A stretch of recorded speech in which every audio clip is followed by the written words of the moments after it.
We're here in our hometown of Winnipeg, Manitoba, Canada. That's Peg City for the rest of you locals. The River City, and this is the River City Review. Today on River City Review, we get our first look at the new Devil May Cry. Starts out with a guy drinking with strippers and ends with a guy, drinking with strippers. The beautiful ladies Laura and Christy journey through the world of Star Wars Angry Birds. The Force is strong with this game. We check out the newest installment of the Die Hard franchise. You get a yippee-ki-yay at the end, someone falls out of a building. And finally, we slice through Konami's newest addition to the Metal Gear saga. Now, is it Raiden or is it Raiden? Because I don't know, I'm a Mortal Kombat guy and I'm pretty sure that it's Raiden. Raiden. But first, let's dive into our experience with Capcom's rebirth of the DMC franchise.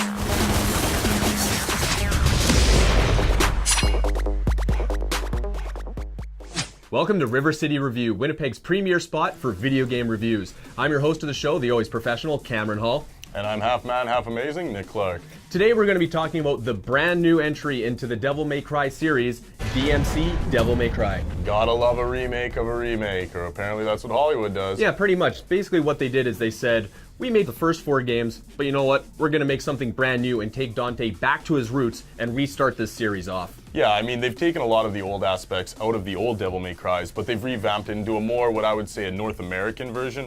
Who the hell are you? So what you have this time is Dante is going after the demon lord Mundus. He's looking for revenge against the demon that destroyed his father. I have absolute power. It's actually a little bit more of an adult game. This game, they actually ratcheted up the violent content, the sexual content, and the language. This isn't a game that's meant for children or younger audiences. Oh, heck no. Starts out with a guy drinking with strippers and ends with a guy, drinking with strippers. So again, as far as the plot goes, this is a brand new entry into the series, so don't expect the previous 4 games to actually play into the storyline of this one. If you've never played a Devil May Cry game before, this is the perfect opportunity for you to jump in. Yeah, anybody can pick this one up, whether you know the backstory or not. So again, characters in the game, Dante's back, his brother Virgil is back. You don't remember me? No. I haven't gotten to any point in the game yet where you have classic characters like Trisha or... Haven't seen her, no. Yeah, so I don't know if they're going to be playing into the series at another point. There's a new girl character into this one. I can't remember her name right now. She sort of comes in and out of the storyline. She goes into the real world and she sort of phantom appears into the... She's a psychic medium pretty much, so she can communicate with Dante when he's in limbo, which is actually pretty nice. So talking about the weapons of the game, the weapons, Dante has his ebony, he has his ivory, he has his big ass sword. So he comes equipped with everything that you're used to having with Dante. But he has a whole slew of new arsenal too, doesn't he? I mean, he's got everything from a scythe to a giant axe, battle fists, and these little things he throws around that I really want for my personal collection. Yeah. Hell yeah! And as previous Devil May Cry games had, you can upgrade your weapons too as you go through the game, giving them new abilities and just generally making them more powerful so that these weapons, they don't grow stale after a while. You keep building on them so it retains the interest in using these weapons as you go through the game. Graphically, a very powerful game. Probably the biggest issue that you'll deal with in that regard is the camera. You'll have small issues where the camera will shift on you depending on an action you're doing. But besides that, I don't think that there's anything game-breaking about this. Talking about the sound of the game, sound is fantastic. The voice acting, for one thing, is very good. Again, you get a little bit of the gruff. It's a little bit more mature. You get a lot of, curse language in there. Yeah, but good stuff. I don't know my mother, but if you're calling me a son of a bitch, you wouldn't be the first. So as far as what I didn't like about the game, I think for me, probably the big thing is, again, you're playing a game where they haven't really treaded any new grounds. There's nothing revolutionary about the game. But it is extremely enjoyable if you're just going to pick it up and play it. It's just a nice, fresh look at a classic game. DMC is a finished game. It's something that you can definitely enjoy. As a score, I'm going to give this game an 8.5 out of 10. Well, I'm going to give the game an easy 8, mainly because I'm very picky when it comes to a lot of stuff. But gameplay, that's solid. I think it's definitely worth your time and your money to pick it up. Enjoy DMC. And that was our review of DMC Devil May Cry, Capcom's newest entry into the Devil May Cry series. And if you love Angry Birds and Star Wars, prepare to be dazzled by these two who've only played it for a day. Hey guys, I'm Laura, this is Christy. Today on River City Review, we're talking about Angry Birds Star Wars. What did you think about the game? I thought it was great. I mean, it starts off with the theme song, of course. It's a classic. Everyone knows it.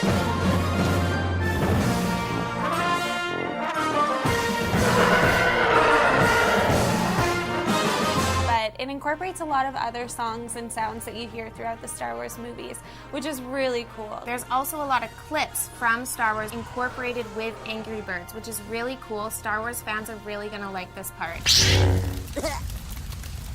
And then the classic red bird is actually Luke Skywalker, and he starts off as the original bird, and you tap when it gets close to what you want to break. He does a lightsaber circle and breaks anything near him. And when you can't beat a level, you even have Darth Vader mocking you, laughing at you.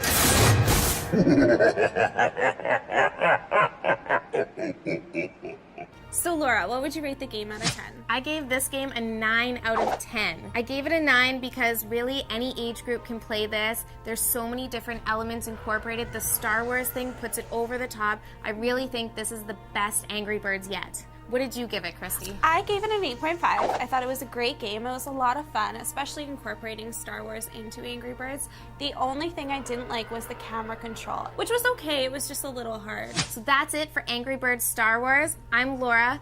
This is Christy. Thanks for tuning in, and we'll see you next time. Bye, guys. And that was Laura and Christy doing what they do best, looking good on camera and talking at the same time. What do we got coming up next here, Cam? Up next, we got a review of the newest installment in the Die Hard movie franchise, A Good Day to Die Hard. Welcome back to River City Review. I'm Nick Clark. And I'm Cameron All. Today we're going to be talking about the new Die Hard film, A Good Day to Die Hard. This is the 5th entry into the Die Hard franchise. And this is actually the first time that the Die Hard series has left North America. They find themselves in Russia. John McClane searching for his son. Will he find him? What's he doing? It's okay. I'm fine, thanks. John McClane. Can you tell us a little bit about him, if for our folks at home who don't really know too much about this ass-kicking man of action? Well, John McClane is a legend as far as movie action heroes goes. Again, this is the 5th movie in the Die Hard franchise. Die Hard goes all the way back to, I believe, 1982, 1983 is when the first movie came out. Back when Bruce Willis was a young, fresh-faced movie actor taking on Alan Rickman, throwing him off a building. And hence we have 30 years of history of Die Hard later. We are at the newest movie in the series, A Good Day to Die Hard. Nothing but guns, breaking glass, explosions, and killing people, just like John McClane does. Yeah, basically Jack McClane ends up being a CIA operative, and his dad has to save his ass from a whole bunch of Russian mobsters and ex-political figures. They're trying to make a name out of themselves, and again, this is a Die Hard movie. It's all about the money. Oh, it's clearly about the money in this one. And for the budget that Mr. Moore had on this, he definitely used all of it. In watching the film, it really felt like the director, Mr. John Moore, was looking for an excuse to blow up as much stuff in Eastern Europe, Russia, the Ukraine as humanly possible. Oh, definitely. I found reasons to blow stuff up just by watching this movie.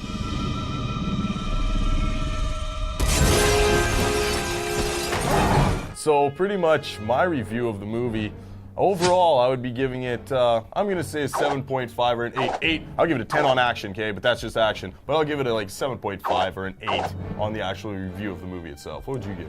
It was an okay film. It was by no means the best in the Die Hard movie franchise. Having said that, it wasn't a perfect film. Out of 10, I think I'm going to give this one a 6 out of 10.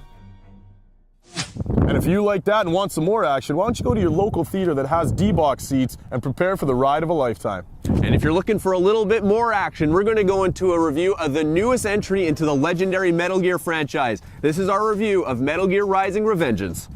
Welcome back to River City Review. We're here today at Microplay 1034 Meadowwood, and we're reviewing the brand new Metal Gear game, Metal Gear Rising: Revengeance. Yeah, it's for all the platforms, whether it be PlayStation 3 or Xbox 360. Now, you can pick up this game for about $59.99 for the regular edition of the game. You can also get a special Steelbook edition of the game if you're lucky enough. Now, this is the brand new entry into the Metal Gear game, and this is a brand new game entirely. This isn't like the Metal Gear Solid games. This is a full-on action game. This game stars Raiden. You haven't seen Raiden since Metal Gear Solid 2: Sons of Liberty. And Raiden has a few new tricks up his sleeve since that last adventure. I mean, I saw the whole sword attached to your boot thing, but what else did Raiden do? Raiden actually has a whole bunch of new tricks. Basically, the whole thing is action-oriented. You use your sword to basically go through this game to cut up virtually anything that you can get at. And when I say virtually anything, I do mean anything. Yeah, I mean, I only saw 2 things that Cam couldn't cut the crap out of. And the whole sequence, what's that thing called again? I think it's called the Zantenketsu, but don't quote me on that one. Yeah, what I could compare it to is like Afro Samurai, how you could gauge where you wanted to cut your enemies. But in this one, it's so fast, it's got a slow-mo as well as that. Basically, you can mystify someone with your sword after enough swings.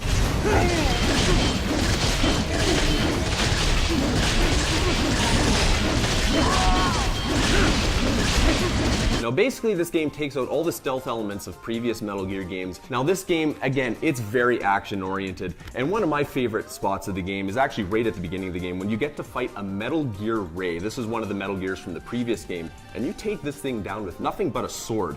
And you know what? Taking down a Metal Gear with a sword has got to be one of the most satisfying experiences in video games that I have ever had. You are full of surprises, Mr. Lightning Bolt. This isn't something that you've seen in previous Metal Gear games, entirely action-oriented, which does lead to a couple downsides for it, as in most action games, you do have some issues with cameras. And in this game, specifically in some of the boss battles and some of the high action pieces, you do have issues with the camera where it will spin around on you and you don't know really what the heck's going on. So as far as downsides for the game, that's probably what it is. Yeah, I mean, it's just typical camera stuff, but overall, not too bad. You know what? I found myself screaming at it a couple times, but when you get to the next action sequence or you see the next, cutscene for the game, really it makes up for any weird camera work that you have to deal with. It's a saving grace. The camera work is not a game-breaking element.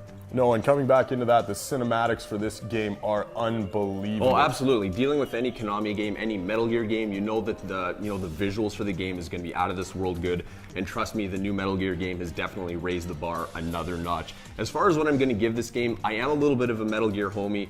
I've played the game since I was a little Cameron Hall. I love the series. I'm giving it a 9 out of 10. I love it. Definitely check it out.